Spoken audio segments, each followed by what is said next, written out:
अयोध्यवासी राम राम दशरथ नंदन राम राम अयोध्यवासी राम राम दशरथ नंदन राम राम पतित पावन जानकी जीवन सीता मोहन राम पतित पावन जानकी जीवन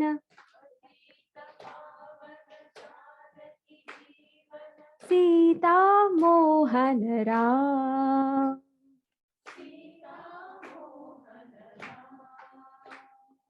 अयोध्यवासी राम राम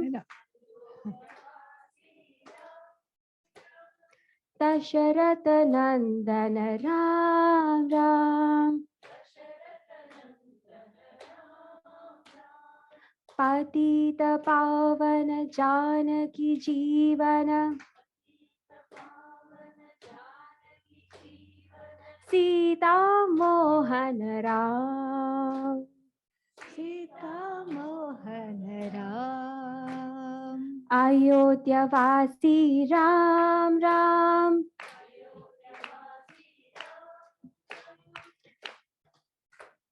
दशरथ नंदन राम राम दशरथ नंदन राम राम पतित पावन जानकी जीवन पतित पावन जानकी जीवन सीता मोहन राम सीता मोहन राम अयोध्यवासी राम राम अयोध्यवासी राम राम दशरथ नंदन राम राम दशरथ नंदन राम राम पतित पावन जानकी जीवन पतित पावन जानकी जीवन सीता मोहन राम सीता मोहन राम अयोध्यवासी राम राम दशरथ नंदन राम राम दशरथ नंदन राम राम पतित पावन जानकी जीवन पतित पावन जानकी जीवन सीता मोहन राम सीता मोहन राम पतित पावन जानकी जीवन पतित पावन जानकी जीवन Sita Mohan Ram Sita Mohan Ram. Very nice. Yeah. Whoever has the first question, give it to them. Yeah. Here.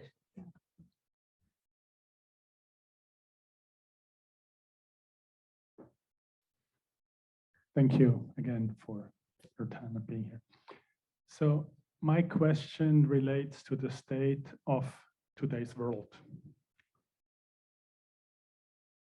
When we take a lot of distance and we look at humanity, it's probably never in history that humanity has seen so much change in such a short period of time. At the same time, the world is so polarized. You can look at the political sphere, you can look wherever you look globally. The extremes of super rich and super poor. So there's like these incredible challenges that the world is faced with. And then we have climate change. And we have sustainable development goals. And so my question is, what is like at the source of it? You know, there's a lot of symptoms, but what is at the source and what is something that actually really can move the needle?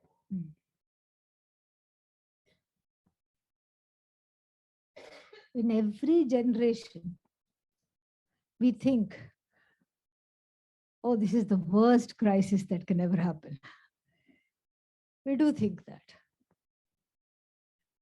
If there are some nonagenarians, 90 years old people, sitting and having chai and a conversation, they will also think, oh, that was the worst time that we went through. And so I think that it's a cycle.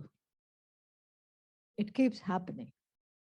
This whole global warming also happened earlier. They say they are now finding out from all the fossils that the Arctic was green.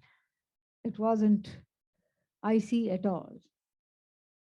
And now each time a glacier breaks down, our heart breaks because we know we are dependent upon a certain kind of a climate pattern that that's sustaining us right now.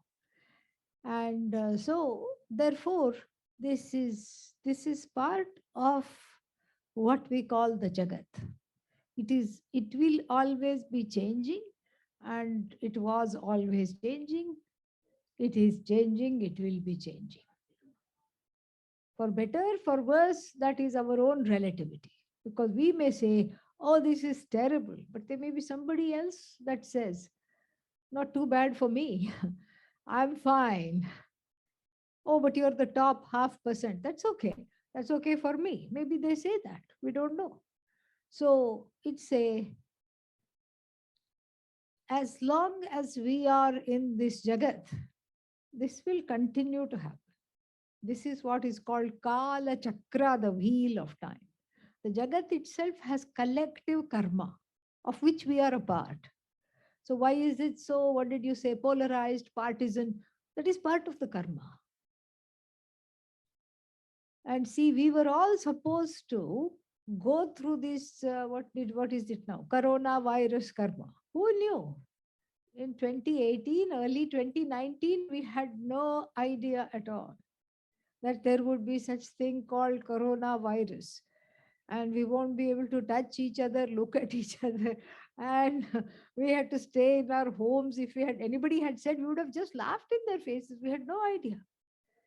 But it's a collective, it's a global karma. Not a single country, not a single island has been left out. And so this is a collective karma. So like this, there will be collective karmas intersecting with the individual karmas. Like this, there's a lot of change. Change itself is the name of what is called Jagat.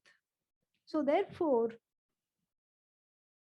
the need or the needle, as you said, of what is it that's going to change in this scenario, in this impasse, is to understand that one is the changeless. And so we respond to the change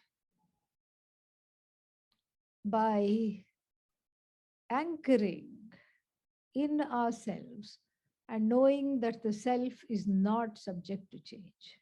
This is the present and the gift of Vedanta.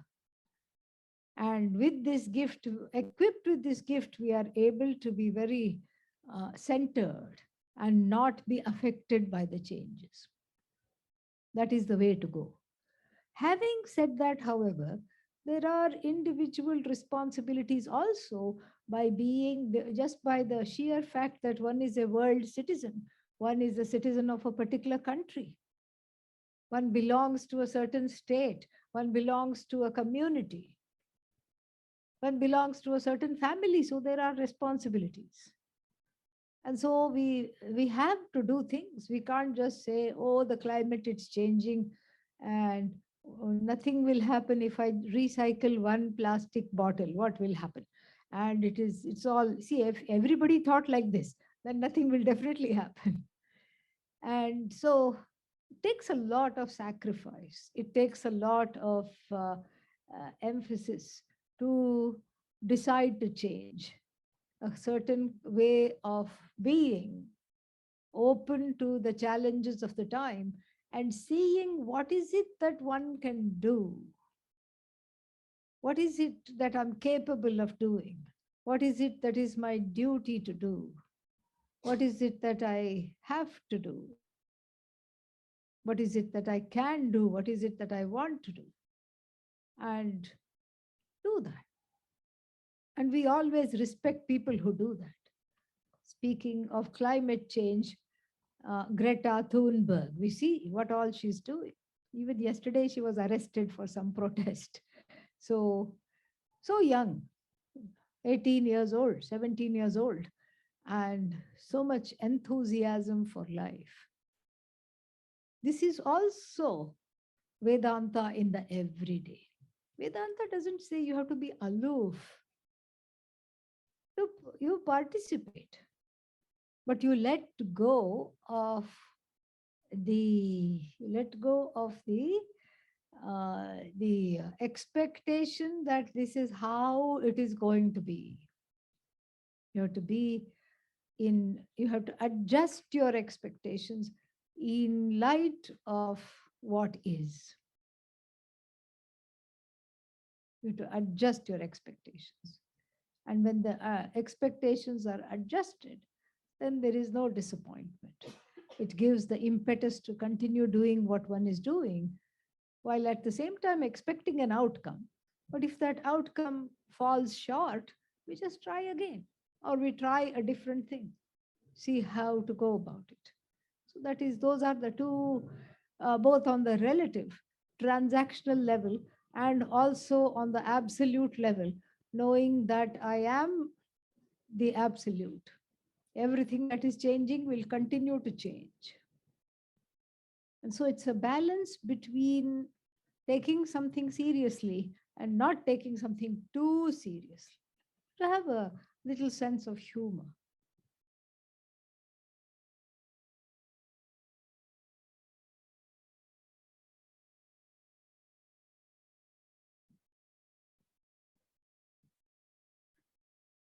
There. Hi, I want to make sure I can record this. Just get this going. Okay. Okay, my question is, when I was 5 years old, I watched my mother die and I was unable to do anything about it. And now that I'm older, I'm 58 years old. I'm sorry, I couldn't Oh. hear. When you were 5 years old? When I was 5 years old, I watched my mother die and I was unable to do anything about it.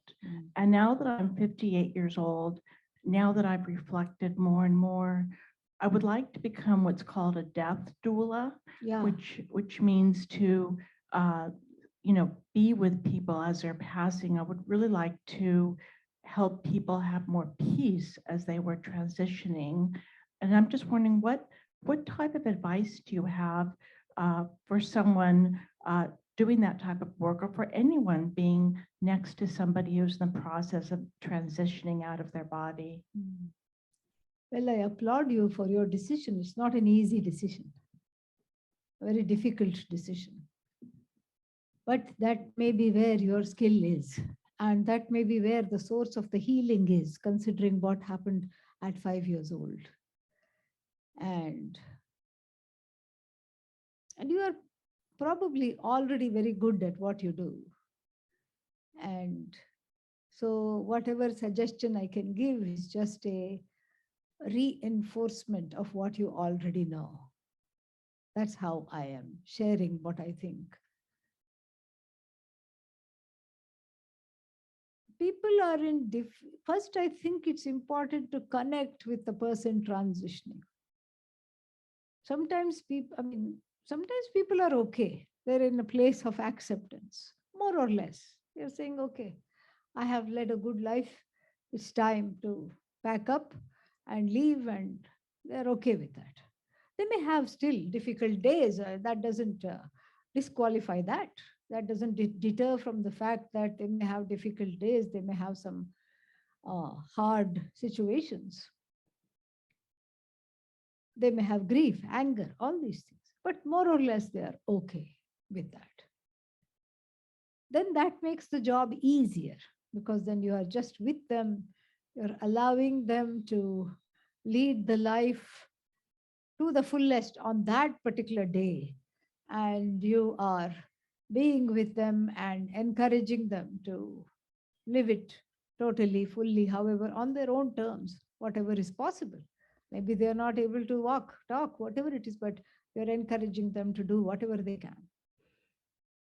Then it is, it's still hard, but it's easier. But if you have somebody who is not in acceptance, that is when things are very, very, very, very difficult.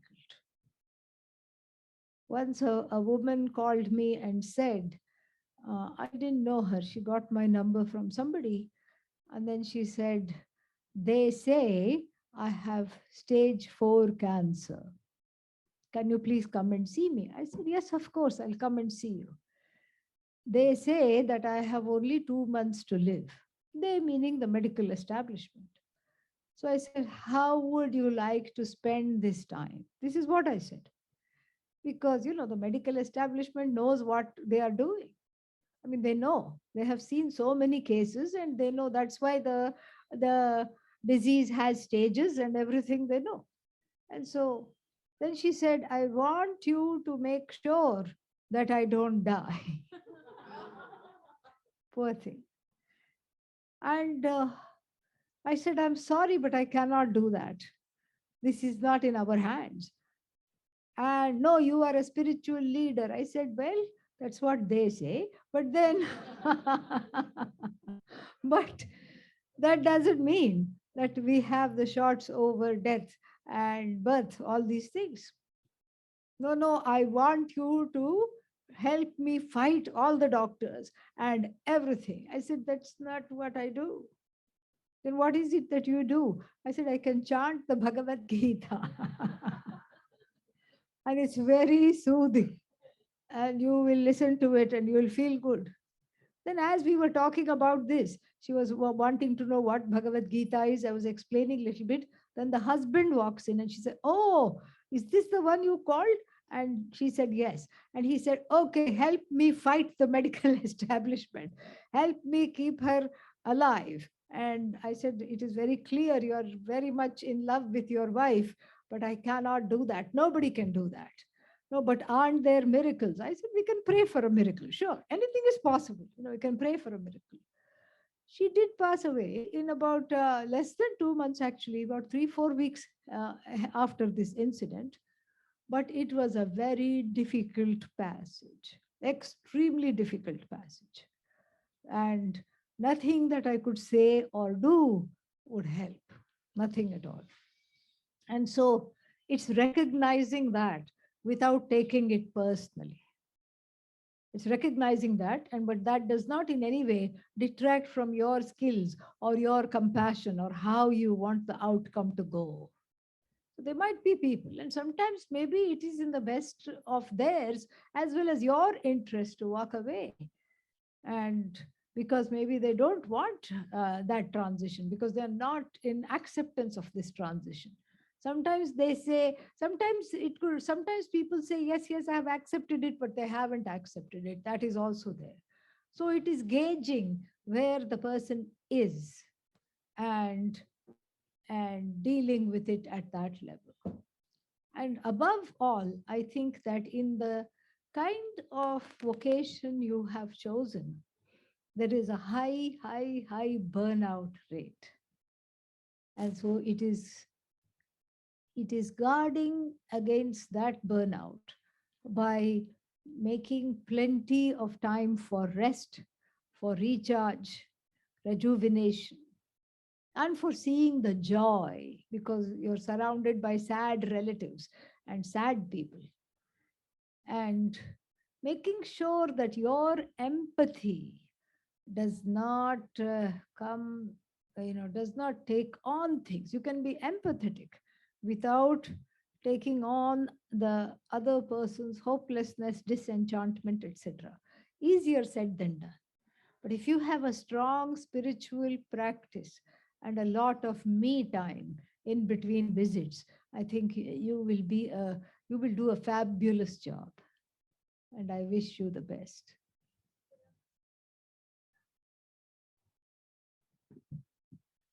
I teach a yoga nidra meditation, and I would like to be doing meditation with them, doing guiding meditation. If they want. Okay. Yeah, that's a fantastic idea if they agree to it and if they want to do that. And if they say, I hate meditation, then you say, okay. You can sing or you can play some chants or something, anything. So let them call the shots. Let it organically come from them.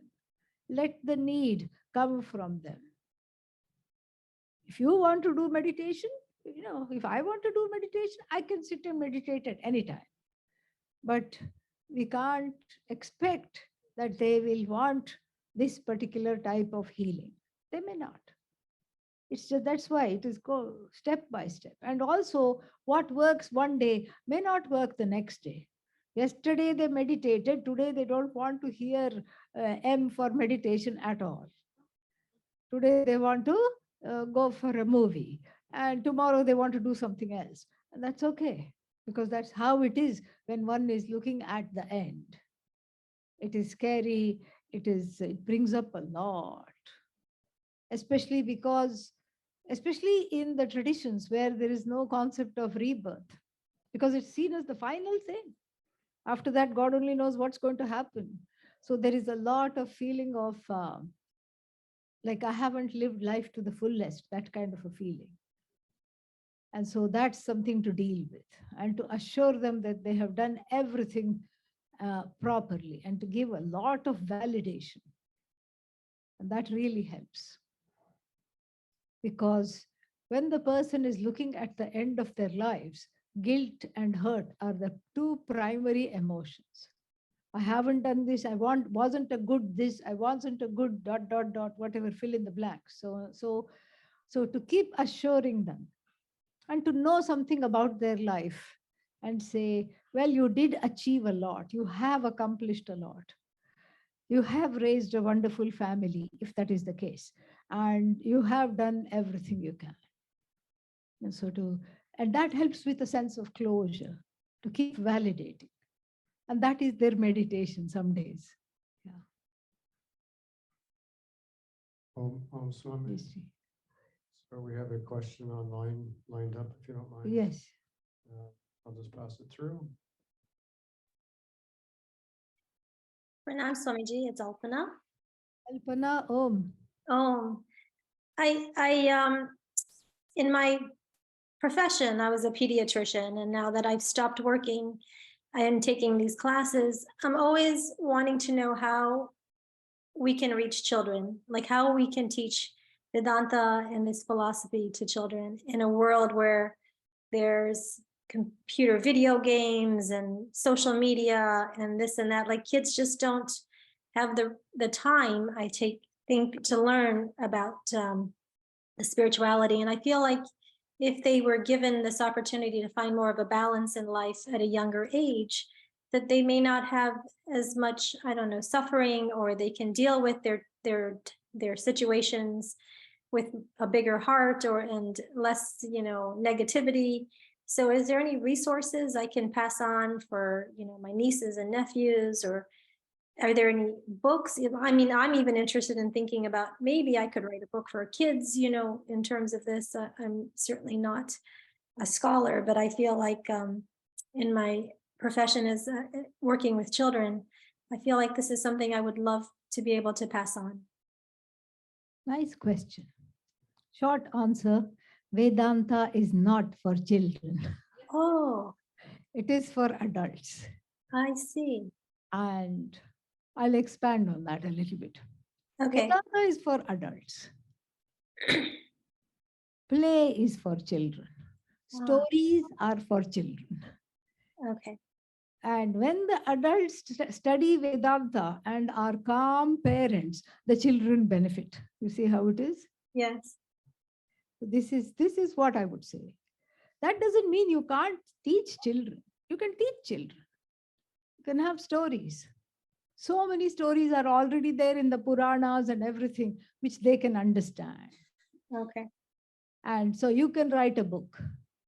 You can write a book on so many of the Puranic stories, shlokas, so many things are there. You can teach them chanting. That they'll be very good at, they'll pick up, and you can tell them the little bit meaning also.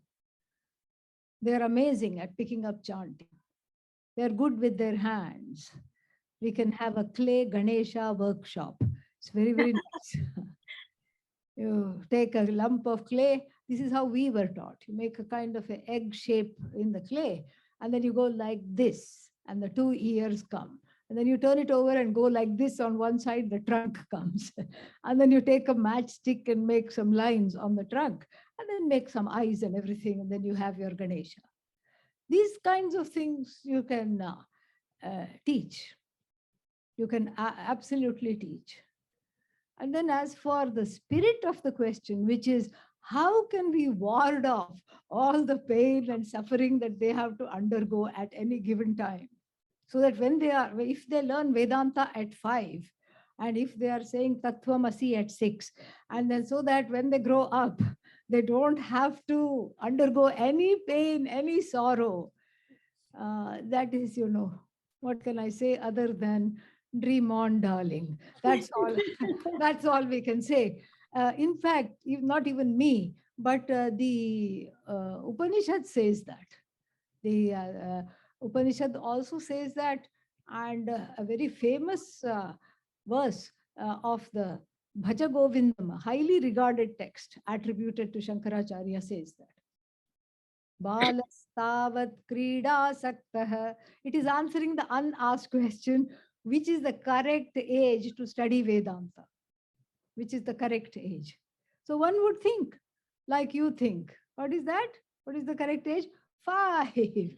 At 5, if you study, wonderful. One is enlightened by 7, and you don't have to go through any turmoil at all. But alas, balah tavat krida saktah.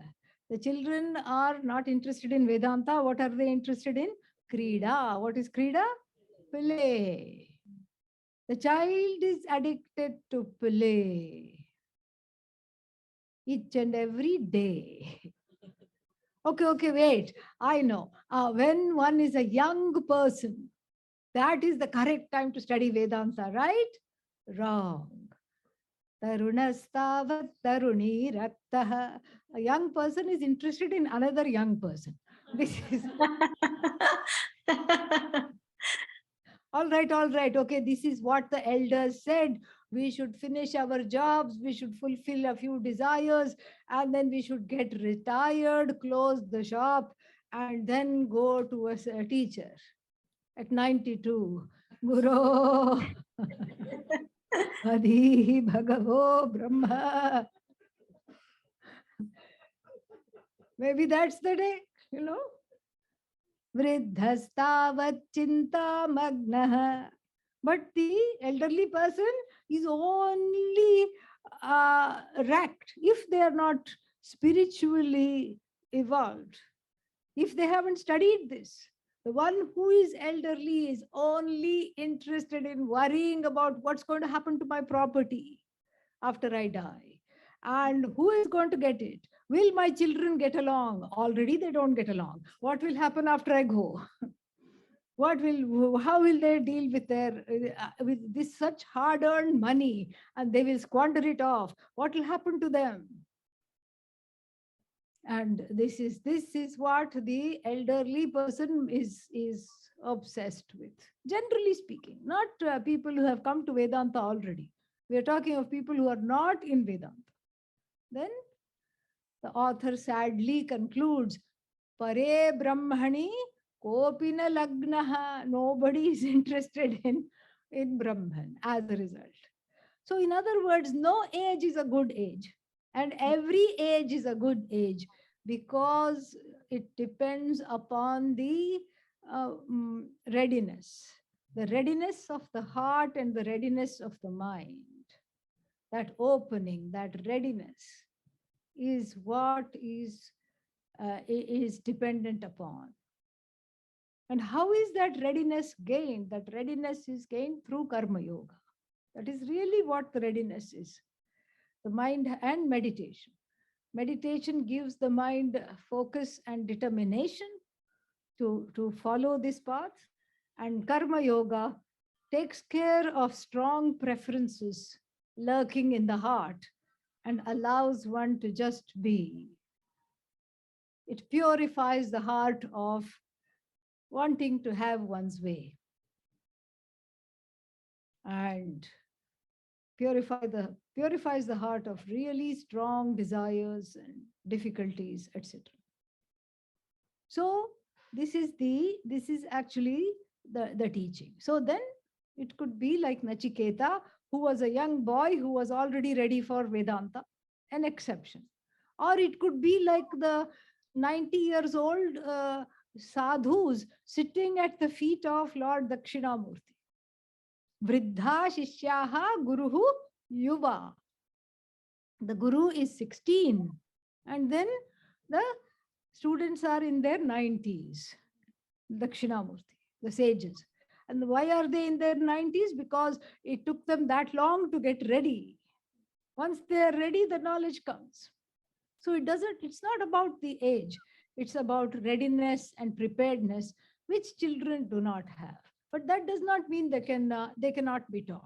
There is a wonderful set of books from our ashram called Purna Vidya, which teaches them little bit what they can understand. Summary of Bhagavad Gita for the teenagers and little bit things like that, Puranas, etc. It even has a lesson plan. So wherever you are, you can start a children's group. It even has lesson plans. You get it from the ashram in Saylorsburg. Okay, thank you. Swami, Children's curriculum. can I ask you one more question? Sure. This morning when you were talking, you had mentioned, or maybe it was yesterday, that if you pronounce some of the words different, Yesterday I said that, yes. yeah, then it could change the meaning of the entire concept there.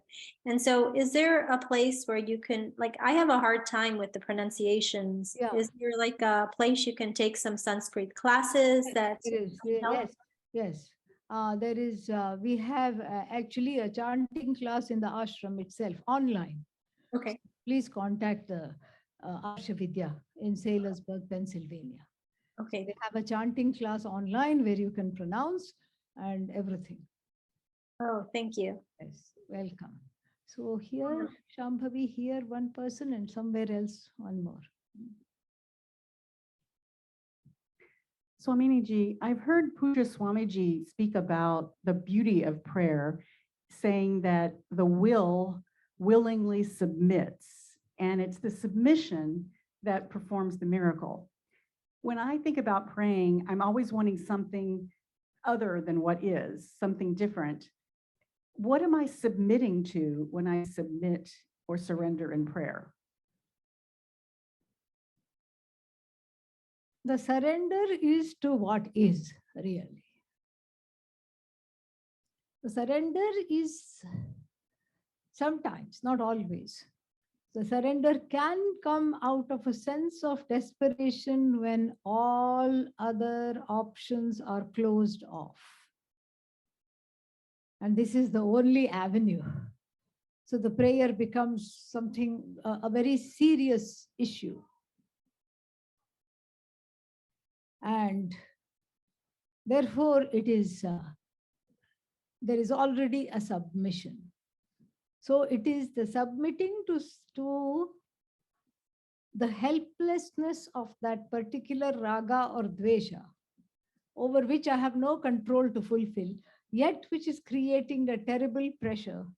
And I don't know how to fulfill it because I have exhausted all the options and nothing at all is working. Then what? So then the altar is the only place. So you're submitting to something bigger than that particular raga dvesha. You're submitting to the order, the psychological order of the Lord over which there is no control. And you're asking for healing for that particular desire to just dissipate if it is not appropriate. And if it is appropriate, for some outcome. And there is a relief. This is the drishta phala that I was talking about. There is an immediate relief because prayer is a desire And a wish is a desire, and an unacted upon wish causes frustration. Prayer is an action. And when I act on my wish, that means I have done something. There is the feeling that I have done something and I have let go. It's not in my hands anymore, thank God. And that's where that relief comes. And the submission gives that relief. Somebody else, yeah, over there.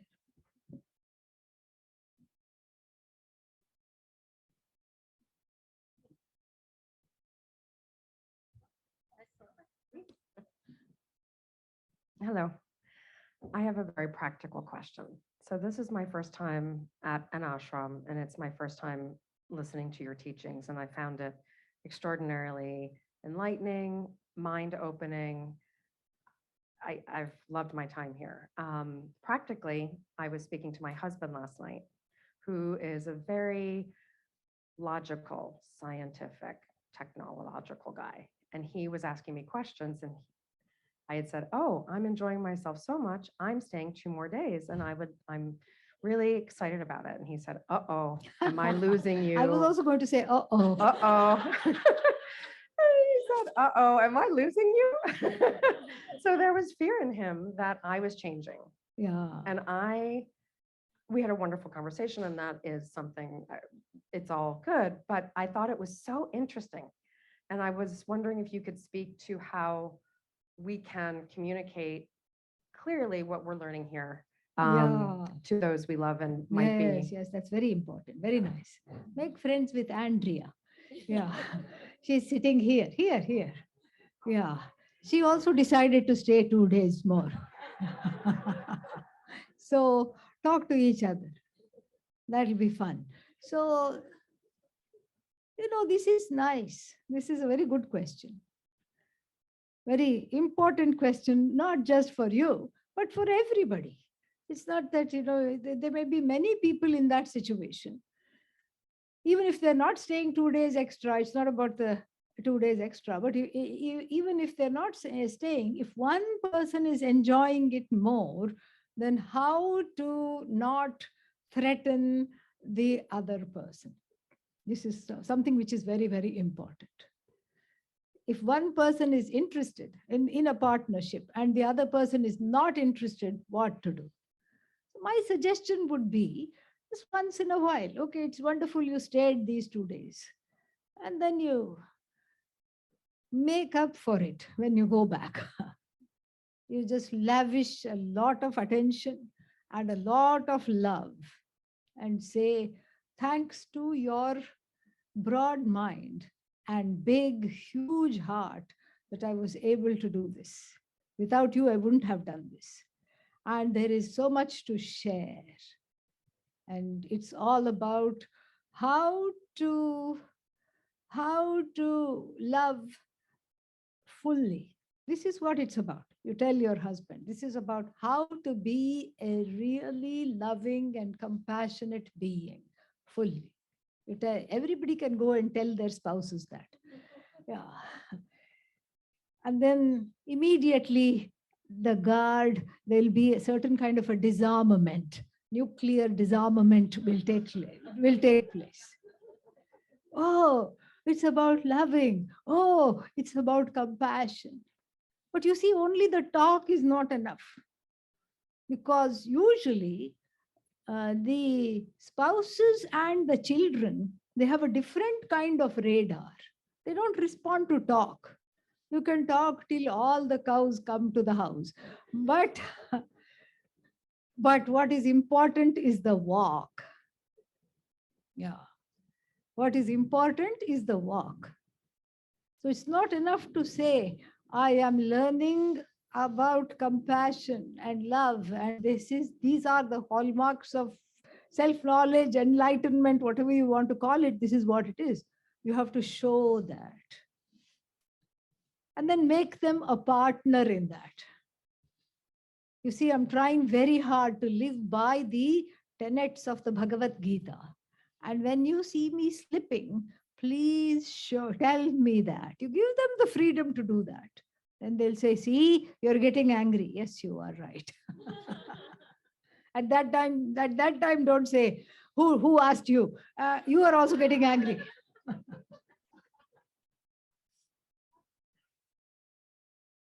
That is the time to say, you make a family pact. Like if I am getting angry and not noticing it, you please feel free to tell me and I'll do the same for you.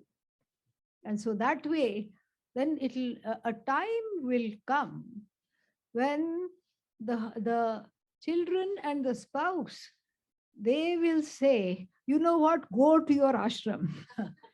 You're acting a little ornery and you're really stressed out. Go there, get recharged and come back, because they see that each time you go, they are benefiting from you going.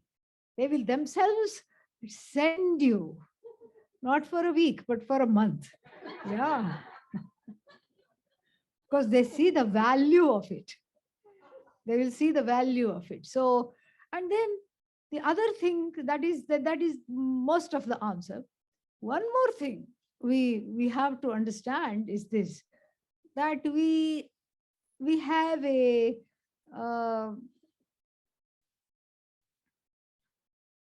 how do we say this?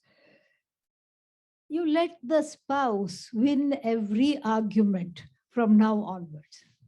It's worth it because it's a win-win situation. Why is it a win-win situation? Because your commitment now, after coming to a place like this and after listening to the teachings, is self-growth. Your commitment is not to win an argument. So if you let them win, yes, honey, you are right. If you say, then they'll say, oh, this ashram is really good. And they'll be very, very benevolent towards your spiritual path. And then it's another win. That is one win. And it's another win for you. One win is that they are very happily accepting your path. Another win for you is that you grow as a result of being disappointed that you did not get your way. You grow. It's a win-win situation. Once I was talking like this in Atlanta. I said, be the first one to lose an argument. And there was a newly married couple there, both their hands shot up at once. And I said, yes, what is your question? They had the same question. Who should lose first?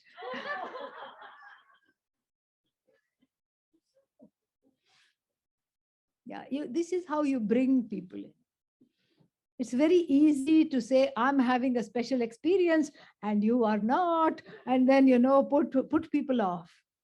We don't do that. We bring people along slowly, gently, and by making, and it is a very non-threatening, inclusive thing. Next time, bring him. Even if he goes to the beach the whole day, it doesn't matter. He'll be physically here with you. Yeah.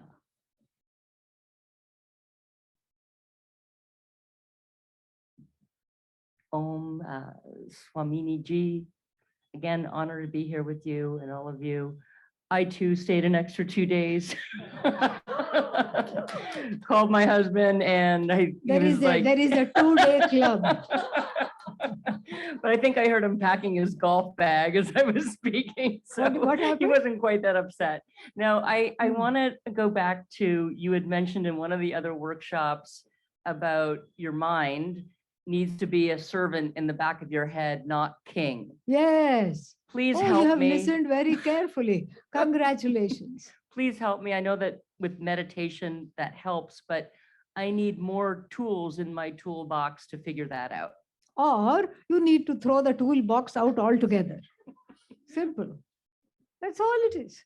When the mind sits on the throne, just like it's like training a puppy. The puppy should not be on the furniture, correct? Yeah, at least, the new dog owner thinks that. After that, it's all gone. You are sitting on the floor, it is sitting in your chair. Okay, but in the beginning, everybody is strict. So you say, and that's why this whole obedience school, I met somebody who is what is that? They have a dog obedience school. So I asked them, what happens in this dog obedience school? And this couple, they run this. And the couple said, it's not for the dogs, it's for the human beings. Dogs don't need the school, they are very consistent. It's the human beings who says, come, come, come. No, no, no, get off. And the dog, poor dog, is confused. So we train the human beings, but so that the human beings don't feel bad, we call it dog school. So it's like that. So consistently, you have to keep a spray bottle, water bottle for the cat or the dog. Get off. No, no, no. And same way, when the mind takes over, you say, no, no, no, consistently. That I is what. spoil my dog. Yeah. Yes. So most people do. Most people have, when it is brought home, there are all these rules in the mind. I'm going to make it the most obedient dog in the whole country. But then after that, it is just because, it responds to love. That's what it is. The dog is unconditionally loving. But going back to the mind, we are not talking of dogs. We are talking of mind. Yeah, I'm bringing myself back to the mind. So the mind is a very tricky situation. And what is the situation here? It says, see, I am being a servant. I'm not sitting on the throne. And then when you don't see it, it goes a little bit this way. Hey, you're going closer to the throne. No, no, I'm just looking at the throne. In fact, I'm polishing it. See, I'm dusting it. I'm dusting it for Ishvara to come and take the place. I'm polishing it. And then again, when one is not vigilant, it has gone and sat on it. So you have to be consistent about dethroning the mind, which is in cahoots with the ahankara. The ahankara means I notion, the ego. That's why it's called ego. The E has to go. That is all that is there. Yeah.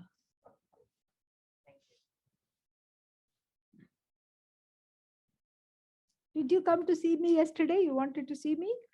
Today. Today I'm- you'll see. Okay. I'm coming. All right. So I have a question. So we are listening to your Upanishad and,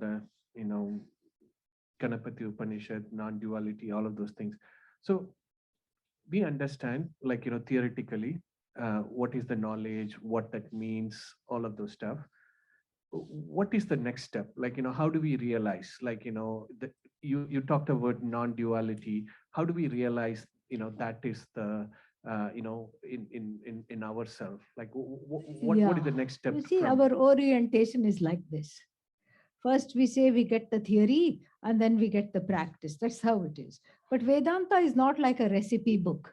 First, you look at the recipe book, then you go buy the ingredients and then you follow. Okay, simmer, mix, stir. Okay, now it is ready. It's not like that because it is just telling you what you already are. So if you are already a person, there's nothing to realize. There's nothing to realize. It is you. Now, you may say, I don't know it. Or I know it right now, but I keep not. It's a knowledge that is keeping on escaping me. And so that you can say, and that's valid. That's a valid point. And so in that case, what we do is we keep listening. This is not a one-time thing. This is a lifetime commitment. It's a long-term commitment. Let me not scare people away, especially the people who have stayed an extra 2 days. It's a long-term commitment. It's a commitment. It's not just a one-time deal. So but thankfully, there are resources, and reading doesn't do anything. You get in your own way. You have to listen. You have to, what you're doing here, you should do that again at home or wherever you are. Thankfully, there is Zoom, there is YouTube, there is all kinds of tubes for this tube light, there's all kinds of things. So that is what it is. You take every opportunity to just sit and listen, and it wears out the ragged, jagged edges of the personality. Just like, you in the river, let's say there is a stone. This is what happens. There is a stone at the bottom of the river, and then it is full of edges. That is how our personality is like before Vedanta. What does Vedanta do? Like the mother river, all the undercurrents, it just rounds off the personality, wears out the strong preferences, wears out the feeling this is how it's got to be because I said so. This is what it should be. Otherwise, I cannot accept it and I will fall sick if I don't get my way. All these are wrong perceptions. I am an idiot. I am no good. I have to be here. I have to be that. I have to achieve this in order to be accomplished, in order to be famous. All this has to wear off. And the Upanishad teachings, the more you listen, it wears out the personality.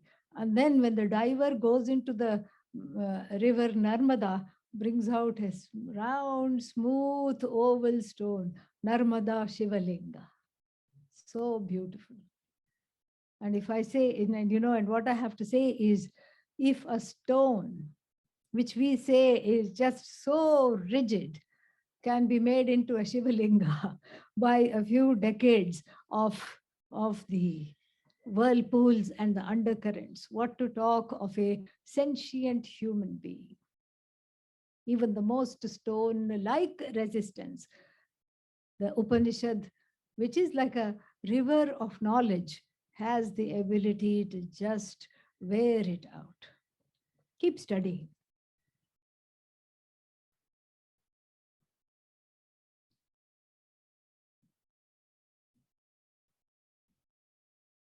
Swamiji. I have a question about the path of bhakti and jnana.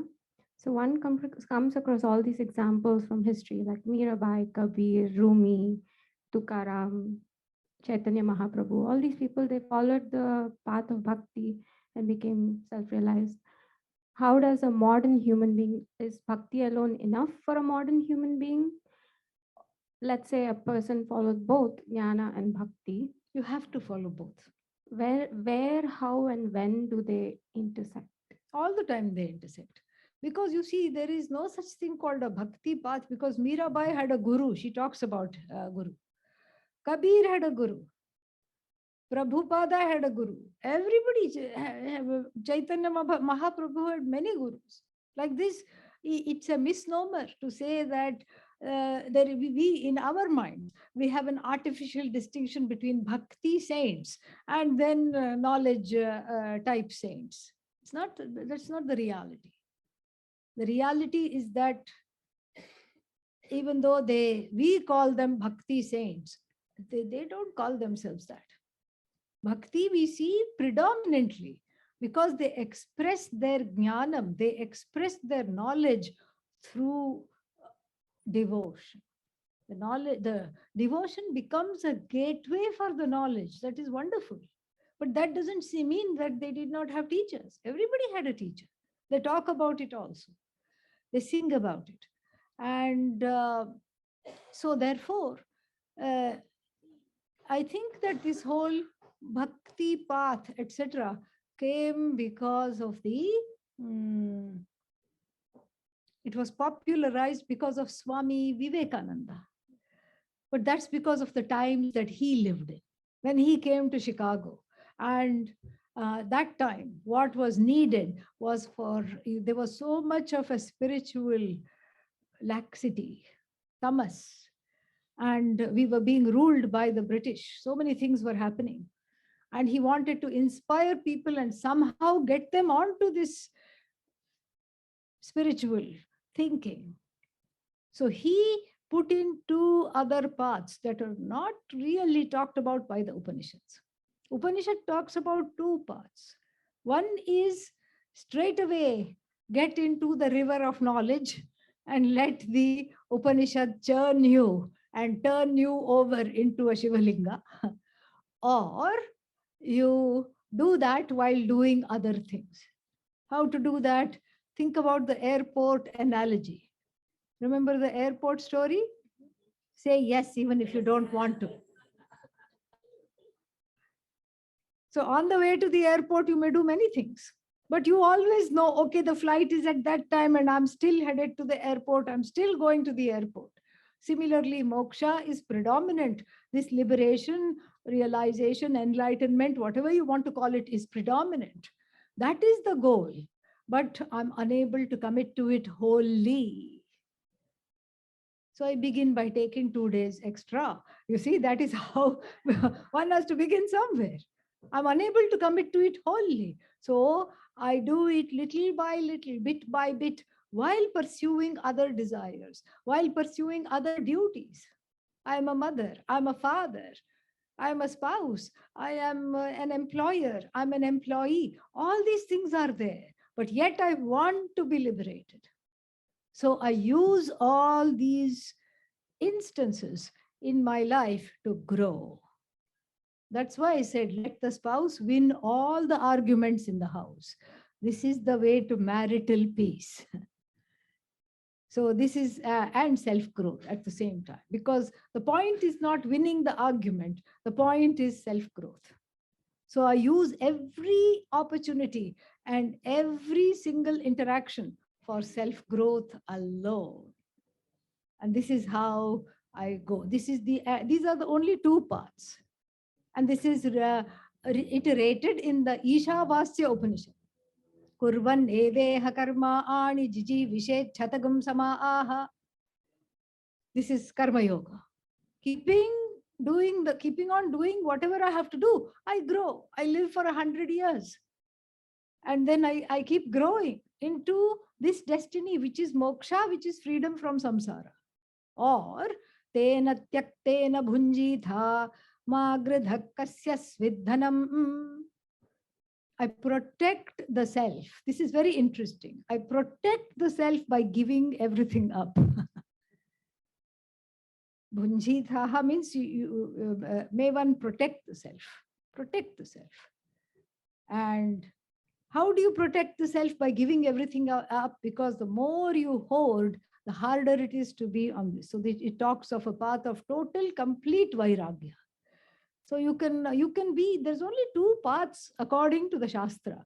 You can be on Moksha Express, okay, bullet train, or you can be on the Moksha, what is that called? Milk run, yeah. So milk train, whole night it'll go. It'll stop at every single station, and it'll stop between the stations also. It's okay, it also gets there. Yeah, that's all it is. So it all depends on one's preparation, one's sense of urgency. That choice is there. Now, bhakti is common to both. Without being a bhakta, you cannot be a karma yogi, or you cannot even be a jnana yogi. You cannot. Bhakti is what is in common. That Ishwarization of the whole universe is absolutely needed.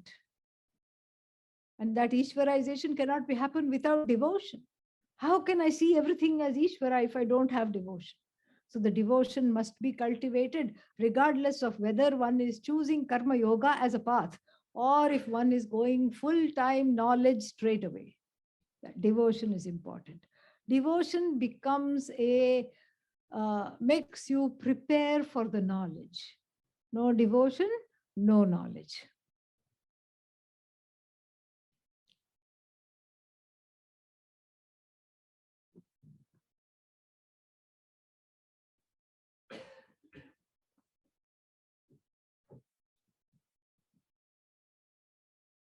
Hi. I just wanted to know, in your culture, what happens to people that pass away, either naturally or unnaturally? Yonimanyam prapadyante sharirattvaya dehinah sthanum manye anuyanti yatha karma yatha shrutam. This is a verse from the mantra from the Kathopanishad. We don't say that life stops at death, because actually this is a universal law. There is nothing in the universe that comes to an end. It only undergoes transformation. You can burn something and then you're dealing with ashes. You can bury something and then you're dealing with a certain kind of a composting. So, it just transforms. It doesn't really come to an end. And if this is true of all insentient things, what to talk of the conscious being? So we extend this logic, and the Upanishads say this, that one survives death. So the body dies away, but the I is very much there. And if it is an I that is aware of its own glory, then it is Ishvara. It is one with God. It was one with God while that being had a body. He or she was one with God, and afterwards is revered as an avatara of God. But if that's not the case, as is the truth with most people, then anye yonim prapadyante. They seek other birth canals to express themselves, meaning they are born again. Why are they born again? Because they have excess baggage in a subtle form. All the suitcases full of desires survive death. And since the being is very attached to them, the suitcases are not let go of, and they merely pass on to the next life. And this is not just in the Hindu culture, it's also in the Buddhist culture. There is one book, I don't know, some of you may have read it, Tibetan Book of Death and Dying. Have you read that one? Very interesting. There it is said that the souls who have passed away and who are not yet embodied love marriage processions, and they follow the newlyweds. Are you my mommy? Are you my daddy? Can I be born in your house? Because I need a body to fulfill all my desires. It's very hilarious the way it is there. And so they push out other embodied souls, disembodied beings. No, me. They are my parents, not yours. Go away. Find your own marriage ceremony. Find your own marriage procession. I saw these two people first, and they are going to be my parents. So that means there is an urgency to take birth, and the birth is dependent upon yathashrutam, means according to how it is observed, how the Upanishad talks about it, etc., how the Shastras talk about it, and then yatha karma, mostly yatha karma, means according to one's karma. So according whatever karma is there, and then this is what it is.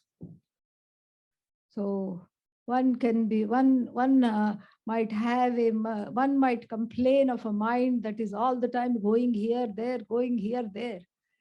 Next life, frog, keep on jumping, keep on leaping, because the karma has a sense of humor here.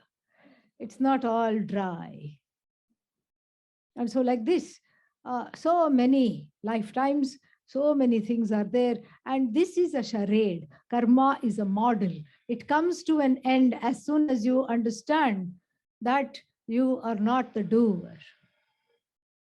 Doer is you, you are not the doer. So when the notion that I am an agent of action is falsified, then there is no karma phala that accrues to you. It's like a dead person's bank account. The person is not there, or it's like a dream lottery that you have won. You can't use it as a down payment in the waking state. That's exactly how it is. You have awakened to a new you that is neither the doer nor the done in. And so there is no reason for another birth, because the cause for birth is self-ignorance. Self-ignorance is taken care of, so there is no more need for birth. We have an online question by Beth. Yes, Shambhavi, tell me. Beth, you can, yeah. Om Swamiji.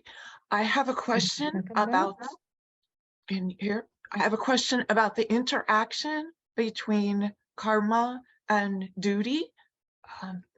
We had. Cannot hear. Oh, technical thing here. I'm sorry. You can type in the chat. Yeah, board, Beth, maybe you can type your question. Okay, okay. I will do that. Thank you.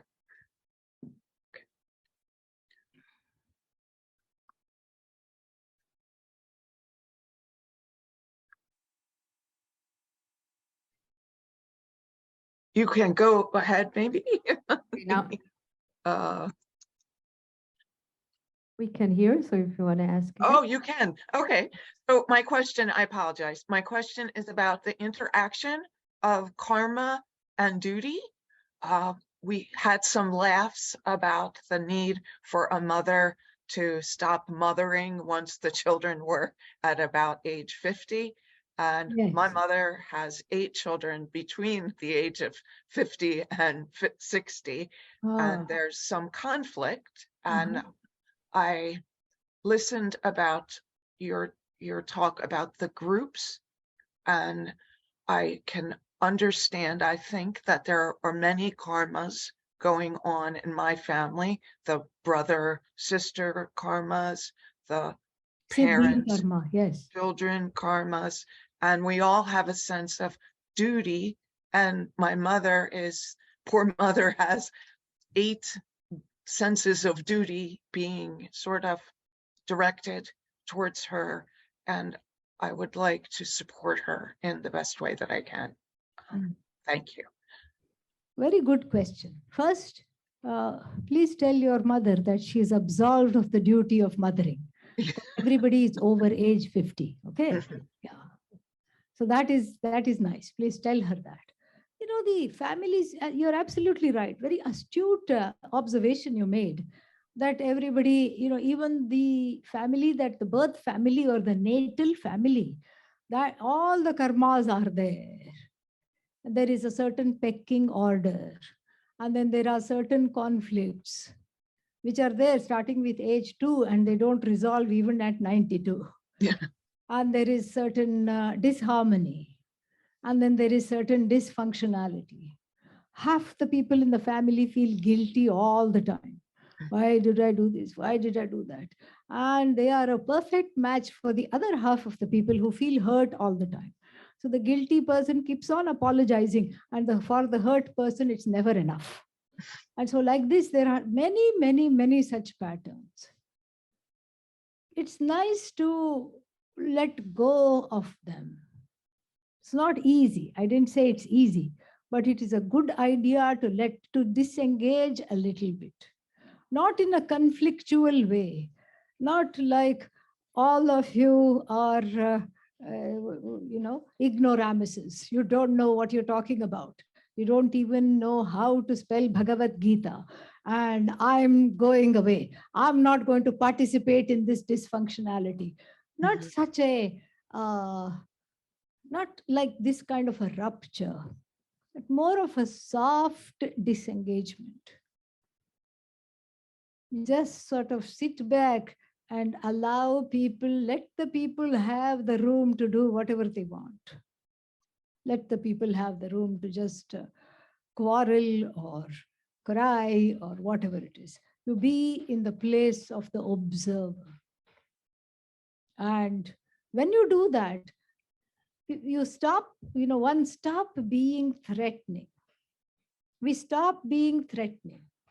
And definitely we become safe for all kinds of groups who may not even talk to one another. This is a very good thing.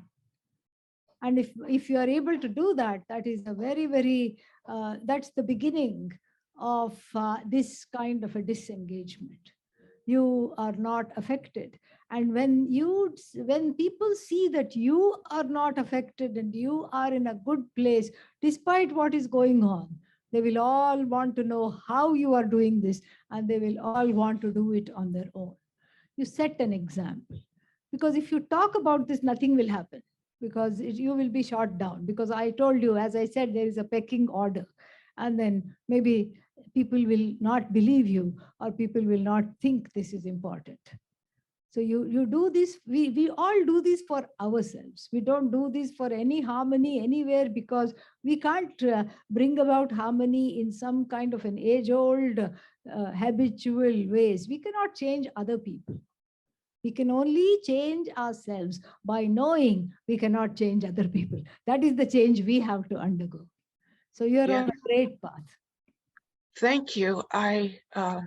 As good as I think my intentions are, I can see that I am perceived as threatening. Yes. I can see that, and It then is that inevitable. hurts. Yes, I'm sorry that you are seen as threatening, because I can see you as totally not threatening. You're not scary at all. And so I'm sure it hurts, but it won't for long, Mhm. because I encourage you to just disarm completely. Okay, Just be. Just be. Because thank you. all the talk at the end of the day just is nothing really. Just Mhm, be and allow others to be. It's mhm. not easy, but it can be done. And if anyone can do it, it is you. Oh, thank you. Thank you. Thank you so much.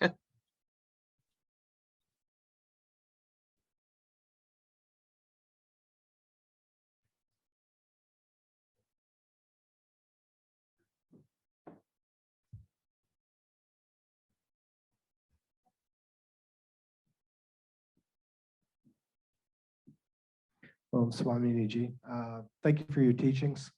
Thank you. I was talking with a friend who follows the yogic path about something I've been struggling with for a while, and he said sometimes grace takes over. So I wanted to know what you thought of that statement, and I guess a little more about what it takes for the person to actually get out of the way and receive grace. Yeah, that's a good question. But looks like you already know. That's exactly what it takes, is to get out of the way. Because when there is a lot of oneself, then there is not much room for Ishvara, Bhagavan, God. So the prayer of everybody who is on the spiritual path must be what? Let there be less and less of me, O Lord, O Goddess, and more of you in me as me. That is inviting the grace. Less of me means less agenda, less conflict, less fear, etc. That is grace, to be open.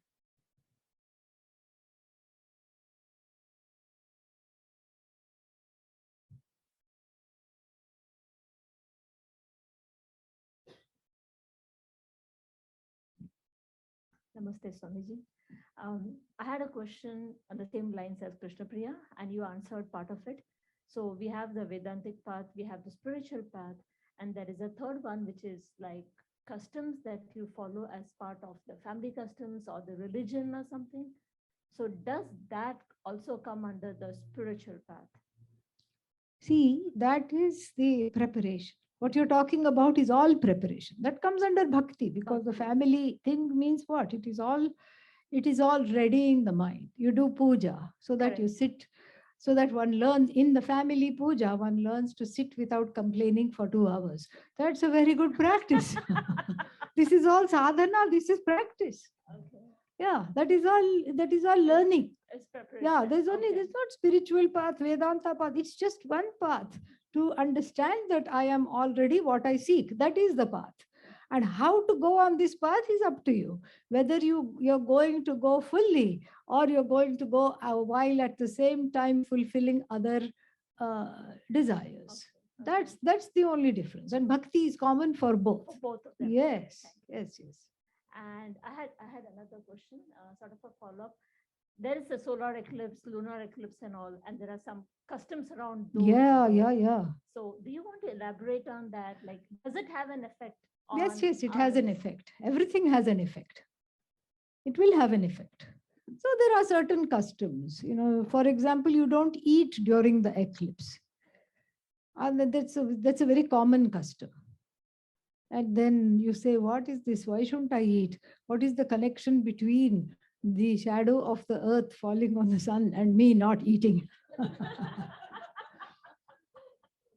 But you see, in India, I mean, right now, what is this?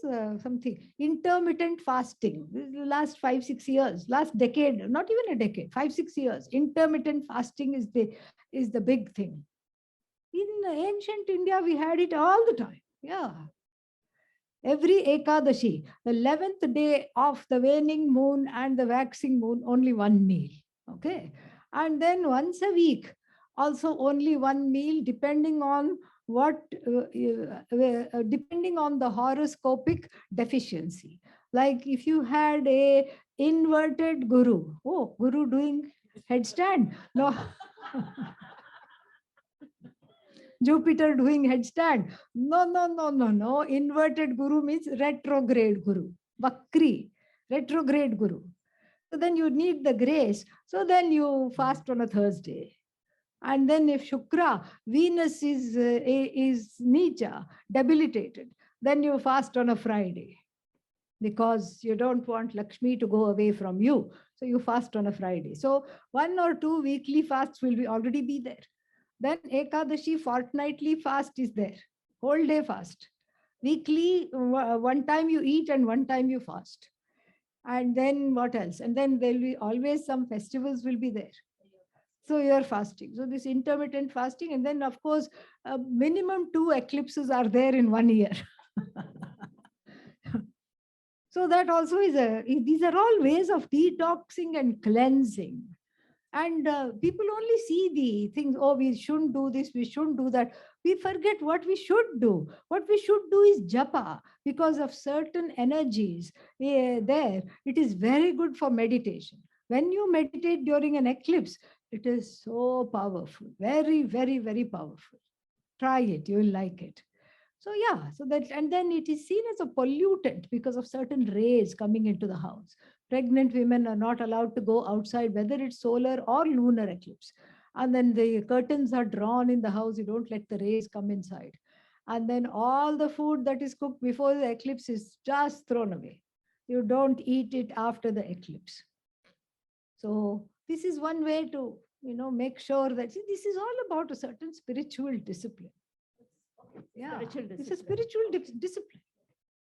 So that is, it's all about, you see, the Hindu tradition, like the Jewish tradition, there's a lot of focus on cleanliness and pollutants. So the purity, pollution, this kind of a thing is very, very strong in both the traditions.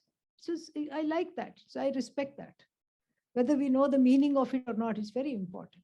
You don't mix certain things. You don't, even in food, you don't mix certain things. You'd never eat certain things together.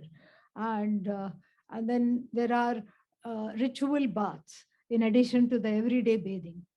For certain special things, you have to bathe a ritual bath. And there is a emphasis on purification. I just really appreciate that. It's very nice.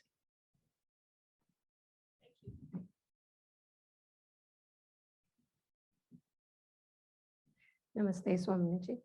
It's kind of continuation of all these questions.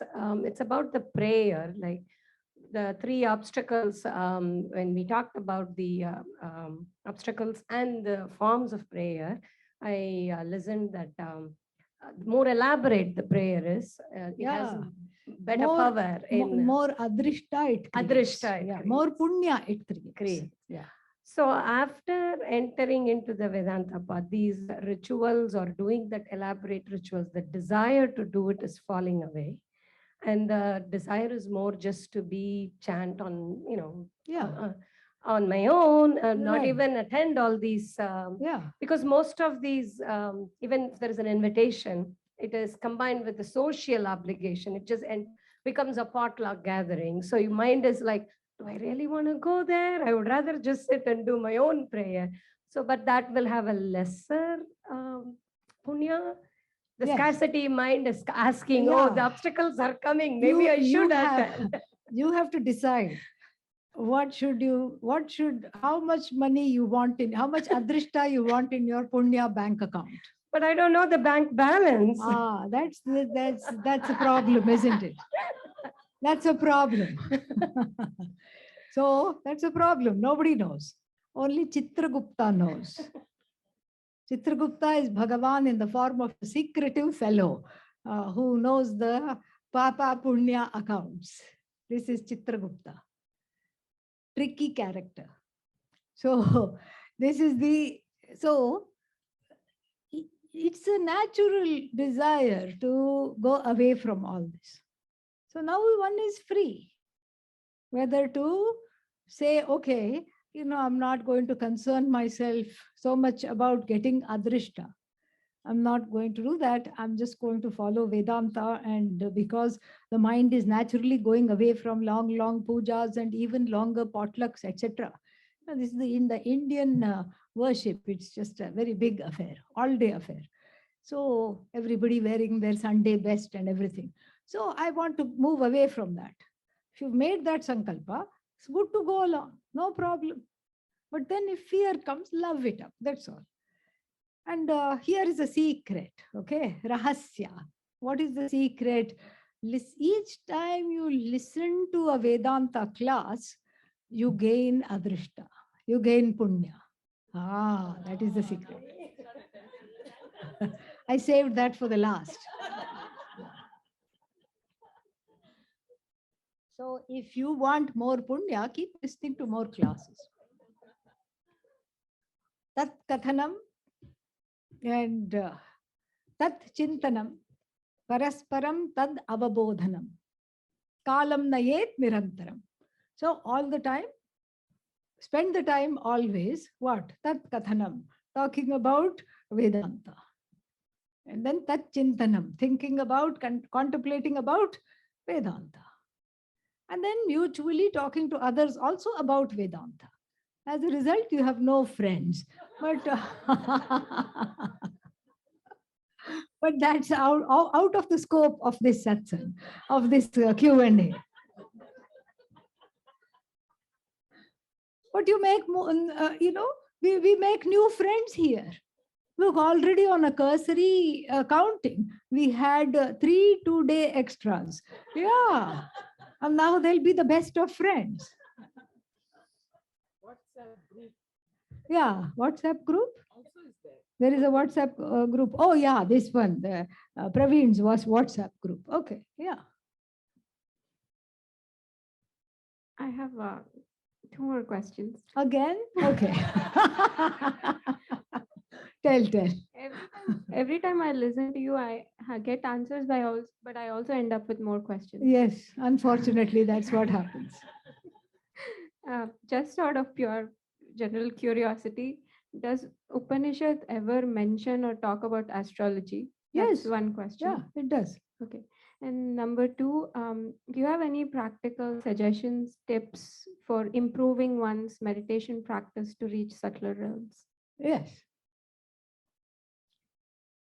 Upanishad does not talk about the horoscope per se, but Upanishad, you see, Jyotisha is an anga of the Veda. It is known as a Vedanga. It's part of the Veda.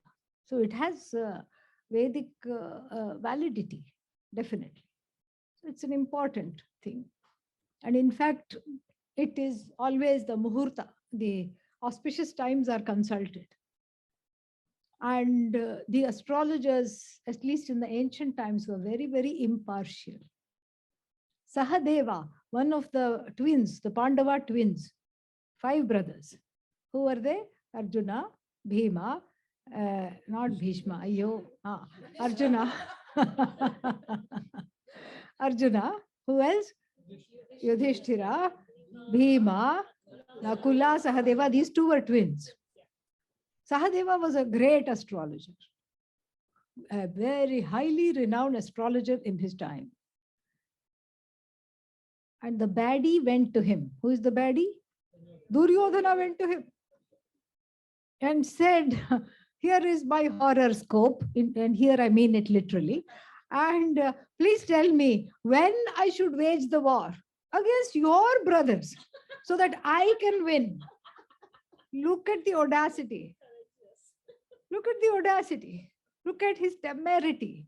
But he trusted Sahadeva, who was astrologers are supposed to be very neutral. And so he was. And Sahadeva just wrote down, if you do it at this time, it will do that. Krishna knew what Sahadeva had written. And then Krishna, speaking of eclipses, made a sudden eclipse happen. Oh, this wasn't predicted. What happened? And you can't fight during an eclipse.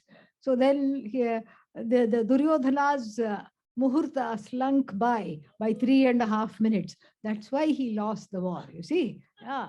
So Jyotish is very highly respected, very ancient art. So, but it's not, it should not be a prison sentence. Let not the horoscope be the bars of a cage that imprisons you. The horoscope is just at best an exciting study of the possibilities of human beings, including yourself. Meditation, the practice is best in small increments. Meditation flops when you tell yourself, I'm going to sit for 48 minutes. 48 is one mandala. Okay. Then you won't even be able to sit for 4 minutes, let alone 48. Because this is how the mind is. It says, you're going to sit for 48 minutes. I'm going to make sure you don't. This is what it will tell. So start small. Start by chanting the japa. The japa is very important. Start by chanting the mantra just for half a minute, for 1 minute. 1 minute meditation, whose acronym is OMM, Om. You can do anything for 1 minute. You just set a timer and you just do japa. And then after that you say, yippee, wonderful. I accomplished 1 minute. Can I do the other 47 now? No. If you succeed in 1 minute once a day, do 1 minute twice a day. Do 1 minute 3 times a day. 1 minute 5 times a day, but each time just 1 minute. After that, maybe 1.5 minutes. Slowly like that. What's the rush? Slowly. The point in meditation is quality, not quantity. Quantity will come. You focus on centering the mind. And then when the distraction happens, and it will happen, the point is not to feel guilty and beat oneself up because I have gone away from the mantra. You gently bring the mind back like a mother brings a child that has strayed onto the road. She will just, each time she will bring it back patiently back to herself, because that's a dangerous place with all the cars, traffic, everything. Similarly, you gently, each time it goes away, you gently bring it back. And then finally, we look at where do the distractions happen. The distractions cannot technically happen while one is chanting the mantra. While I'm saying Om Namah Shivaya, the mind is occupied. And then, so when does the distraction happen? In between 2 Om Namah Shivayas, the distraction happens. So here we practice observing closely the spaces between the chants. That silence, that spaces between the chants, when you observe, then the meditation becomes, to use your own words, more subtle, more sublime.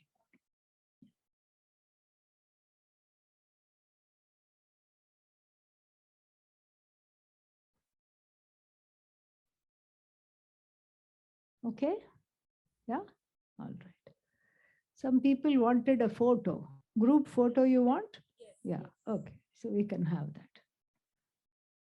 You decide. I'm not moving, I'll sit here. So you decide where you want to be, and you please decide where you want to take what kind of photo. How, Swaminiji, if you are not moving, we can decide where to take. Yeah, right here people can sit. Where you want to stand, you can decide. Yeah, where you want to be, you can decide. And then just come quickly so we can conclude and decide who is taking the photograph. Okay. Yes.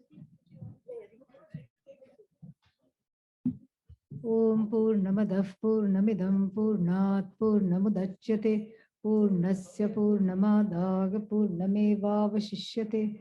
Om Shanti Shanti Shanti. Harihi Om Shri Gurubhyo Namaha. Harihi Om.